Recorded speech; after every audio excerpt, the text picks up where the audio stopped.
180 ml એના માટે તમે પોલીસ ચોકીમાં લઈ જાઓ છો, એના માટે એના જામીન ભરવા પડે. અને બેઝબોલ, હોકી, દંડા આ આપણા બધાની ગાડીઓમાં પડ્યા હોય છે.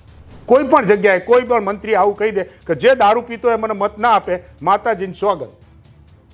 સાહેબ બધાને ડિપોઝિટ ઘેર ના આવત, મને કહેજો.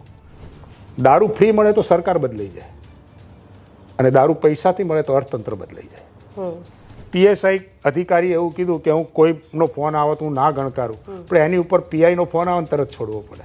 તમે કહો છો દારૂથી બરબાદ થઈ જવાશે, તો ગિફ્ટ સિટીમાં શું કામ ચાલુ? લોકોનો ધંધા બંધ કરવા, લોકોને બરબાદ કરવા? લોકો બમણા ભાવે અહીંયા રતનપુર બોર્ડર ઉપર જાય છે, બમણા ભાવે માલ ખરીદે છે, અને આવતા આવતા ગુજરાતમાં જન્મ લીધો એ બાબતની ગાળો ભાંડતા આવે છે. તો સૌથી પહેલાં 50%, હજુ કહું છું કે 50 થી 80% જે એક્સિડન્ટો થાય છે એ માત્ર દારૂબંધીના લીધે થાય. કેટલું ડર! એક વ્યક્તિને તમે ચોર બનાવી દીધો બેન ગુજરાતમાં.